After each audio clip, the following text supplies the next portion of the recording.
Em nome do Pai, do Filho e do Espírito Santo. Amém. O Senhor esteja convosco, Ele está no meio de nós. Proclamação do Evangelho de Jesus Cristo segundo João. Glória a vós, Senhor. Jesus manifestou-se aos seus discípulos e, depois de comerem, perguntou a Simão Pedro: Simão, filho de João, tu me amas mais do que estes? Pedro respondeu: Sim, Senhor, tu sabes que eu te amo. Jesus disse: Apacenta os meus cordeiros. E disse de novo a Pedro: Simão, filho de João, tu me amas? Pedro disse: Sim, Senhor, tu sabes que eu te amo. Jesus disse-lhe: Apacenta as minhas ovelhas. Pela terceira vez perguntou a Pedro: Simão, filho de João, tu me amas? Pedro ficou triste porque Jesus perguntou 3 vezes se ele o amava. Respondeu: Senhor, tu sabes tudo. Tu sabes que eu te amo. Jesus disse-lhe: Apacenta as minhas ovelhas. Em verdade te digo, quando eras jovem, tu te cingias e ias para onde querias. Quando fores velho, estenderás as mãos e outro te cingirá e te levará para onde não queres ir. Jesus disse isso, significando com que morte Pedro iria glorificar a Deus. E acrescentou: Segue-me. Palavra da salvação. Glória a vós, Senhor. Amados irmãos, amadas irmãs, essa leitura, salvo engano, é o último capítulo, os últimos versículos de São João. E ela é tomada de uma profundidade, de uma beleza, que dificilmente, na nossa brevidade de tempo, seremos capazes de compreendê-la. Porque quanto mais eu leio, eu proclamo esse evangelho, mais eu amo, mais eu entendo algo novo, algo diferente. Tamanha a profundidade da palavra de Deus, dessa sabedoria, dessa verdade. Então, é muito bonito como começa o evangelho quando Jesus fala, né? Jesus manifestou-se aos seus discípulos e, depois de comerem, perguntou a Simão. Ou seja, Jesus Cristo se manifesta, ou seja, provavelmente ele fala, ele se manifesta. Depois de comerem, provavelmente eles estavam ceando, ou seja, eles tinham jantado, se alimentado, estavam com comunidade de fé. E Jesus Cristo, ele chama Simão Pedro à parte para conversar com ele. Quantas vezes nós escutamos em outras leituras que Jesus Cristo, ele ficava à parte com o Pai, né? Então aqui Jesus Cristo ficou à parte com Pedro. Nós não vimos a fala de nenhum discípulo, nem a ação, nem o movimento, nem que sequer estavam calados. Nós ouvimos Jesus e Pedro, é o diálogo e tal. E Jesus Cristo, ele faz um questionamento repetitivo. A resposta de Pedro é repetitiva, mas a conclusão ela não é repetitiva. O que Jesus quer, não quer a repetição pela repetição, ou a resposta de sempre. O que Jesus quer de Pedro é a profundidade. Por isso que Jesus pergunta: Pedro, tu me amas? Sim, Senhor, tu sabes que eu te amo. Primeira resposta de Pedro. E Jesus fala: apacenta os meus cordeiros. Simão, filho de João, tu me amas? Jesus responde, aliás, Pedro responde: Sim, Senhor, tu sabes que eu te amo. Jesus disse-lhe: Apacenta as minhas ovelhas. Pela terceira vez: Simão, filho de João, tu me amas? Jesus Cristo, ele pergunta 3 vezes a mesma pergunta. E ele não chama Pedro de Pedro, chama de filho de João. Não chama Pedro de Kefas, chama de filho de João. Aquele nome, certamente, se nós pudéssemos voltar o olhar, é aquele nome que Jesus Cristo chama Pedro lá atrás, ainda na pesca milagrosa, naquele episódio, né, que Mateus nos narra tão bem. Então, naquele momento, Jesus Cristo chama Pedro como discípulo, como filho, como amigo, como alguém que quer tomar parte com ele no projeto de Deus. Por isso que Jesus Cristo ele repete 2 vezes: apacenta as minhas ovelhas, apacenta os meus cordeiros. E a terceira fala de Pedro ele já fala triste, né? Talvez no coração dele ele achava que Deus não acreditava no seu amor. Senhor, tu sabes que eu te amo, tu sabes tudo. E é bonito nós olharmos essa dimensão. É impossível a gente não recordar a negação de Pedro na paixão de Jesus. Creio que até Pedro lembrou disso depois de passado tanto tempo.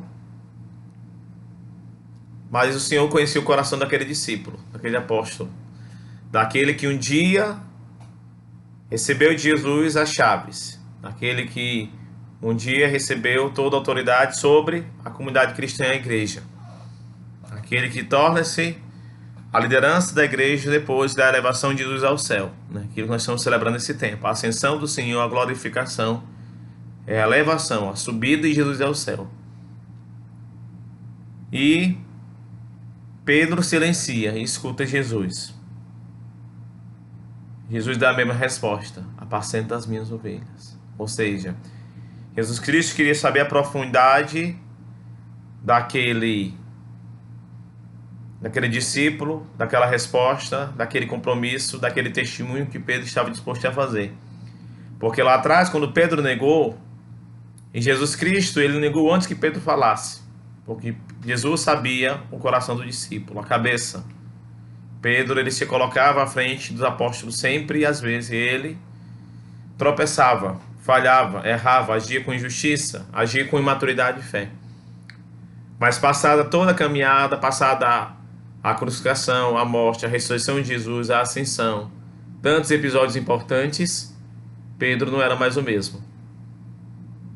E era isso que Jesus Cristo queria ter a certeza, que Pedro não era o mesmo homem que lá atrás o tinha negado de tudo.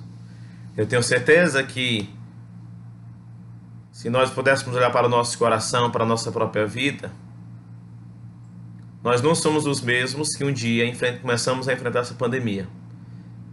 Às vezes, eu creio que no decorrer dessa jornada nós aprendemos a dominar nossas ansiedades, nós aprendemos a administrar o nosso tempo, nós aprendemos a rezar mais, nós aprendemos a priorizar certas coisas, certas atividades, certas pessoas, a valorizar, né, ao outro que está mais longe, ou de repente o outro que está mais perto, a valorizar o nosso alimento, a valorizar a nossa própria vida. Nós aprendemos muito sobre isso. Esse valorizar também é uma dimensão de cuidado, também é uma dimensão de apacentar, também é uma dimensão de pastoreio. Então é importante que a gente também perceba que essa Quaresma, essa Páscoa, foi completamente diferente das últimas que nós vivemos, a Semana Santa. E isso aconteceu, gerou incômodo, mas que saldo nós podemos fazer? Como é que está o nosso coração, a nossa mente? Eu acredito que muitos de nós amadurecemos muito, às vezes com mais saudade e menos saudade, sentindo falta daqueles que partiram, né? Graças a Deus muita gente se recuperou, mas é importante que a nossa fé esteja para a eternidade, para a glorificação de Jesus. E eu repito a última fala do nosso evangelho de hoje: segue-me. Jesus Cristo pede de nós o seguimento.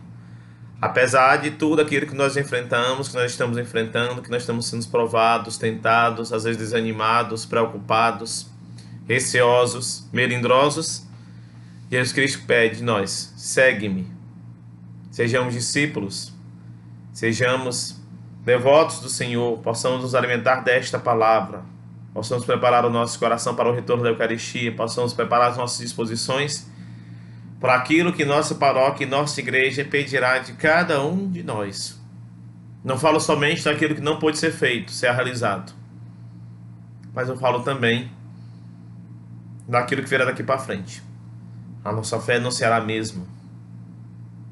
E é importante que a gente faça toda uma releitura a partir daquilo que Jesus nos oferece. É importante isso, para que o nosso coração, a nossa mente, a nossa cabeça esteja com outra disposição para seguir ainda mais nosso Senhor Jesus Cristo. Possamos preparar para a bênção do Senhor, a gente faz aquele recado dos últimos dias, ou seja, compartilhe o nosso canal, compartilhe as nossas postagens, nos acompanhe no terço, nos ofícios, nas novenas, nas missas. Todo instante, ative o sininho do seu canal, né? Quando você se inscreve no YouTube, tem um sino que sempre anuncia, fala da nova postagem.